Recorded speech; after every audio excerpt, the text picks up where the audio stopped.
Esta es la Tierra, y esta porción de acá es el Amazonas. Aunque parece una porción pequeña en relación con el resto del planeta, lo cierto es que cumple un papel enorme para la vida por su participación en el ciclo del agua y en la regulación de la temperatura. Vamos a hablar sobre esto y del papel que tiene la vida animal para ver la importancia de garantizar la conectividad entre la cordillera de los Andes, la Amazonía y el Océano Atlántico. Una metáfora muy usual para referirse a la selva del Amazonas es la del pulmón, por su intercambio de oxígeno y dióxido de carbono con la atmósfera, algo fundamental para que todos podamos respirar. Sin embargo, la selva va mucho más lejos, tanto así que sin ella gran parte de América del Sur sería un desierto. ¿Pero por qué? Empecemos por señalar que el agua se acumula sobre todo en los océanos, y si bien el calor del sol la evapora y la sube por los aires, es necesario que el viento empuje el vapor tierra adentro. De otro modo, el agua no llegaría a los continentes, moriría la vegetación y se secarían grandes extensiones. La manera como el Amazonas entra en juego acá es complementando la labor de los vientos alisios, ayudando a atraer el aire y reteniendo el agua en tierra.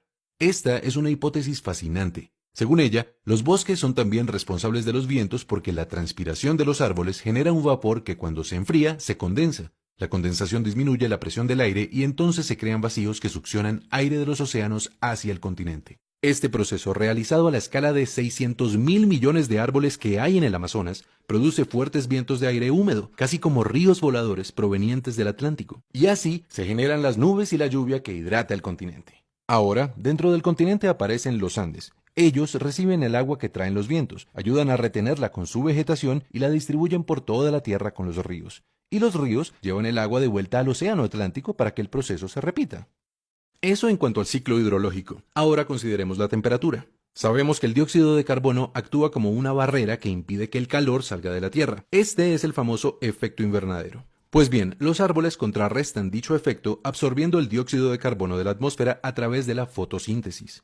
Con esto y con los sumideros de dióxido de carbono bajo tierra, el Amazonas anualmente le quita a la atmósfera más de 1 billón de toneladas de este gas, ayudando a contrarrestar el calentamiento global, que es consecuencia de nuestra sobreproducción de gases de efecto invernadero.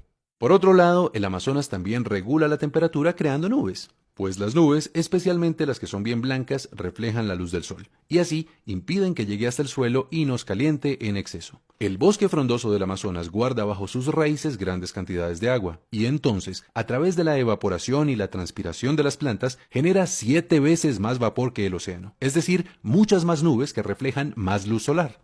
En resumen, regular la cantidad de oxígeno y de dióxido de carbono, mantener la temperatura dentro de ciertos rangos y participar en el ciclo del agua generando los vientos y reteniendo el agua en la tierra son algunas de las funciones que la Amazonía realiza de manera integrada con el Océano Atlántico y con la cordillera de los Andes. Sin embargo, todavía no tenemos la imagen completa. ¿Qué nos puede faltar?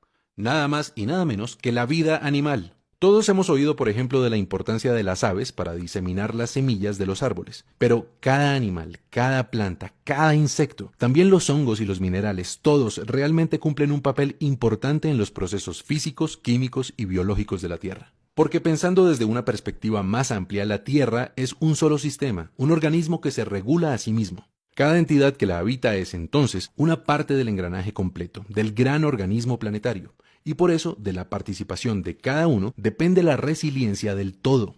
Los animales hacen una contribución notoria con sus posibilidades de desplazamiento y con sus metabolismos.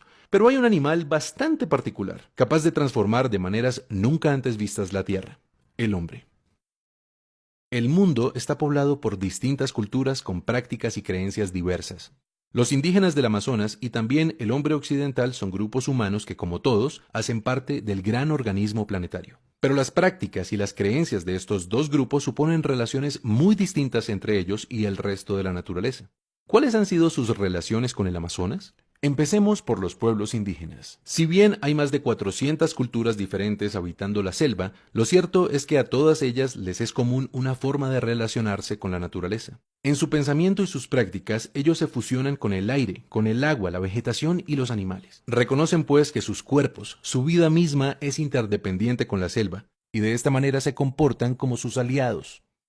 Son miles de años de relación entre el Amazonas y los pueblos indígenas en los que la vida ha sido perfectamente sostenible con toda su diversidad. Y sería un error suponer que lo logran porque no transforman la naturaleza. Hay evidencia de que una décima parte de la tierra alta del Amazonas fue suelo fértil creado por ellos para ser aprovechado. Se sabe también que han afectado la selección de especies por su utilidad en la alimentación y los rituales. Y en todo caso, llegaron a ser millones de personas habitando el bosque. ¿Cómo han logrado ese equilibrio? Con conocimiento.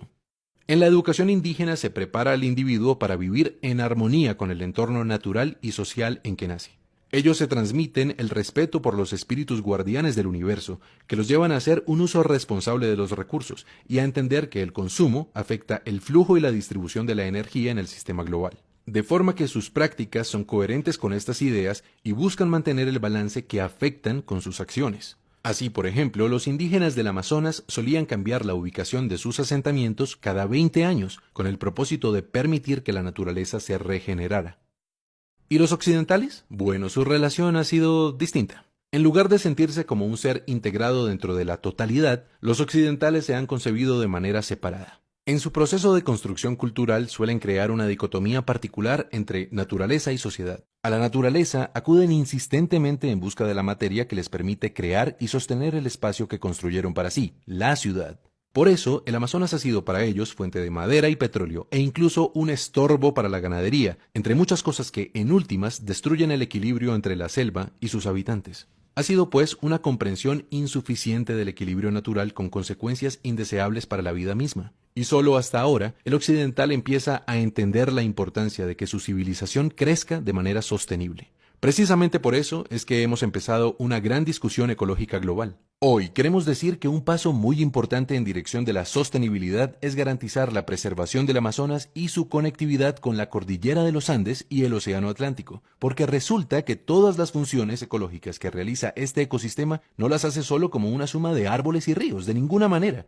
El Amazonas, el océano y la cordillera deben ser un continuo ecológico a través del cual fluya la energía y la información. Es decir, que fluyan los ríos terrestres y aéreos, el oxígeno, el dióxido de carbono y otros elementos, la roca sedimentaria y también la información genética y las prácticas culturales, para que todo esto en conjunto garantice la diversidad que da mayor resiliencia al sistema entero. La labor que se ha hecho hasta ahora ha sido muy importante y ya está cubierto gran parte del territorio que necesitamos integrar en modelos sostenibles. Los gobiernos han puesto de su parte para crear áreas protegidas y reconocer territorios indígenas, pero nos siguen faltando algunas zonas entre esos parches que garanticen la conectividad. Una conectividad que no solo fortalecerá los servicios ambientales, la resiliencia del planeta y la estabilidad climática, sino que nos dará la oportunidad de articularnos con los pueblos indígenas para repensar nuestra relación con la tierra. ¿Cuál es la mejor manera de relacionarnos con ella? ¿En qué consiste nuestra riqueza? ¿De qué depende nuestro futuro?